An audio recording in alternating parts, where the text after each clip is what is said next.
बाद झारखंड चलते हैं, जहां पर एक और बड़ी खबर जो है वो निकलकर सामने आ रही है, क्योंकि झारखंड में चुनावों का सिलसिला जल्द शुरू होने वाला है। और इसी को लेकर आपको बता दें, झारखंड चुनाव में जेएमएम ने लिस्ट जो है वो जारी कर दी है। जेएमएम की तीसरी लिस्ट में 5 उम्मीदवारों की घोषणा कर दी गई है। आपको बता दें कि अब तक अगर बात की जाए तो 41 सीटों पर उम्मीदवारों की घोषणा की गई है और अभी भी जामा और सरायकेला से उम्मीदवारों की घोषणा बाकी है। ये 2 सीटें हैं जिन पर अभी तक उम्मीदवारों की घोषणा नहीं हुई है, लेकिन जल्द ही इन 2 सीटों से भी, यानी कि जामा और सरायकेला से उम्मीदवारों के नाम जो है वो सामने आ सकते हैं। आपको बता दें कि गठबंधन की भी जो अटकलें लगाई जा रही है, उसके बाद ये कहा जा रहा है कि जेएमएम की सीटें जो है उसकी संख्या बढ़ सकती है। 81 विधानसभा सीटों में से 44 पर अपने प्रत्याशी जेएमएम उतार सकती है। इंडिया गठबंधन में केवल 3 पार्टियां शामिल है झारखंड चुनाव को लेकर अगर बात की जाए। जेएमएम, कांग्रेस और आरजेडी एक साथ चुनावी रण में आएंगे और किस तरीके की तस्वीरें झारखंड के चुनाव में सामने आएंगी, ये देखने वाली बात होगी। और आपको बता दें, इसी के चलते कांग्रेस ने 21 और राजद ने, यानी कि आरजेडी ने 6 विधानसभा सीटों से उम्मीदवारों की घोषणा की है। झारखंड विधानसभा चुनाव के लिए जेएमएम ने अपनी तीसरी लिस्ट जारी कर दी है। तीसरी लिस्ट में 5 उम्मीदवारों के नामों का भी ऐलान कर दिया गया है। और आपको बता दें कि जेएमएम की पहली लिस्ट में 35 और दूसरे में 1 उम्मीदवारों का ऐलान हुआ था। हालांकि अभी भी 2 सीटें, यानी कि जामा और सरायकेला की अगर बात की जाए, और जो कि हॉट सीट मानी जाती है, उन दोनों पर अभी प्रत्याशी नहीं उतारे गए हैं। तो इन 2 सीटों पर प्रत्याशी ना उतारना कहीं ना कहीं, हॉट सीट भी दूसरी तरफ ये मानी जाती है, तो पार्टीज का सोच विचार और किस तरफ उनका झुकाव, किस चेहरे की तरफ उनका झुकाव जाएगा, क्योंकि वोट बैंक बढ़ाना कहीं ना कहीं पार्टीज के लिए बहुत ज्यादा जरूरी है। तो उसको लेकर अभी तक इन 2 सीटों पर प्रत्याशियों के नाम जो है वो घोषित नहीं किए गए हैं, लेकिन हो सकता है कि जल्द जो है वो नाम घोषित कर दिए जाए। आपको बता दें, इसी के साथ भाजपा से जेएमएम शामिल हुए पूर्व मंत्री लुइस मरांडी को जामा विधानसभा से और भाजपा छोड़े जेएमएम में शामिल हुए भाजपा नेता गणेश महली को सरायकेला विधानसभा से उतार सकते हैं। चलिए, झारखंड से हमारे साथ हमारे संवाददाता मनीष झा जुड़ चुके हैं। मनीष, बताइएगा, झारखंड चुनाव को लेकर अगर बात की जाए तो फिलहाल एक तरफ तीसरी लिस्ट जो है वो जारी होने वाली है, दूसरी तरफ अटकलें जो है वो 2 सीटों की है कि कौन से उम्मीदवार होंगे, क्योंकि हॉट सीट है। क्या लगता है किस तरीके के समीकरण झारखंड में बन रहे हैं?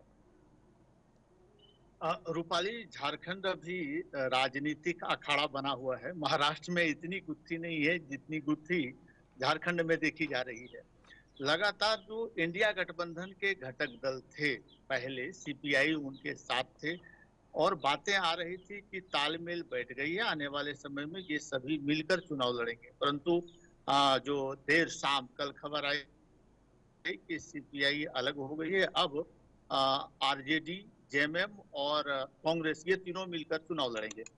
और आरजेडी ये चाहती भी थी रूपाली कि आने वाले समय में उनका सीट बढ़े, क्योंकि उनका जनाधार बढ़ रहा है, जैसा उनका मानना है। और सीपीआई जिस तरह से अपने बातों पर अड़ी हुई थी, उन्हें अधिक सीट चाहिए थी, बात बनी नहीं। हो गया, क्योंकि जिस सीटों पर ये सभी अपने दावेदारी दिखा रहे थे वहां सीपीआई कहीं ना कहीं बाधक बन रहे थे। सीपीआई के अलग हो जाने से अब इन लोगों के लिए आसान हो गया, क्योंकि जो गद्दावर नेता अभी भारतीय जनता पार्टी छोड़कर आए हैं, उनके लिए स्थान तय करना बड़ा मुश्किल हो रहा था झारखंड मुक्ति मोर्चा के लिए। और चूंकि वो छोड़कर आए हैं तो उनको सीट देना जरूरी है, अन्यथा लोग उनके बारे में क्या कहेंगे या वो कहाँ चले जाएंगे, ये कहना मुश्किल हो रहा है।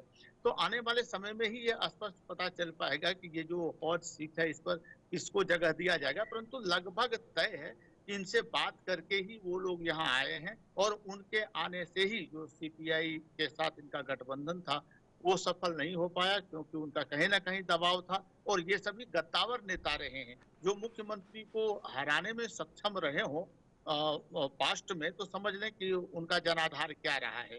तो उनको खोना झारखंड मुक्ति मोर्चा नहीं चाहते, इसलिए सीपीआई-एमएल के साथ इन लोगों का जो तालमेल था वो टूट गया। और अभी ये 3 पार्टियां एनडीए का मुकाबला करेगी झारखंड में। जी रूपा। बिल्कुल मनीष, इसी के साथ आपने जिस तरीके से बात की कि इन तीन पार्टीज की यानी कि जेएमएम, कांग्रेस और आरजेडी की अगर बात की जाए, लेकिन चुनाव जब भी कहीं भी सामने आते हैं तो एक कहीं ना कहीं मुद्दा रहता है भारतीय जनता पार्टी को हराना।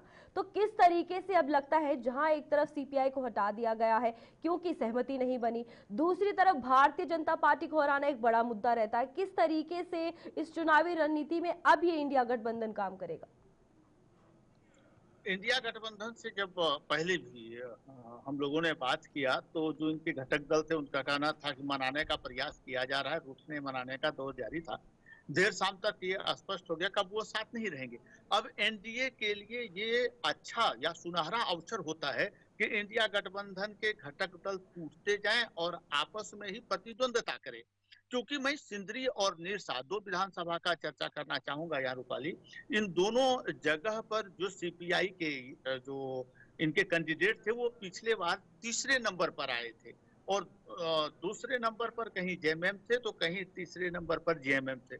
अब यदि ये दोनों साथ लड़ते तो निश्चित तौर पर एनडीए को ये सीधा टक्कर दे सकते थे, परंतु जिस तरह से कि इन लोगों का आपसी तालमेल नहीं बन पाया है तो इसका सीधा लाभ एनडीए को होता दिख रहा है। क्योंकि झारखंड मुक्ति मोर्चा यहाँ कैंडिडेट खड़ा करेंगे या नहीं ये अभी तक स्पष्ट नहीं हो पाया है। सीपीआईएमएल अपना खड़ा कर चुके हैं। तो यदि भविष्य में झारखंड मुक्ति मोर्चा यहाँ अपना कैंडिडेट उतारते हैं तो दोनों एक बिल्कुल दूसरे मनीष, के इसी के वोट साथ का अगर दो नुकसान सीटें जो पहुंचाएंगे। हॉट सीट है उनकी अगर बात की जाए, यानी कि जो कहा जा रहा है लुइस मरांडी और साथ ही साथ गणेश पहले का नाम सामने आ रहा है, क्या लगता है भारतीय जनता पार्टी छोड़कर जब जेएमएम ज्वाइन किया है उसी तरीके से समर्थन मिलेगा, वोट बैंक जो है वो जेएमएम का बढ़ सकता है? क्योंकि प्रत्याशी का चेहरा बहुत ज्यादा, उम्मीदवार का चेहरा बहुत ज्यादा जरूरी है।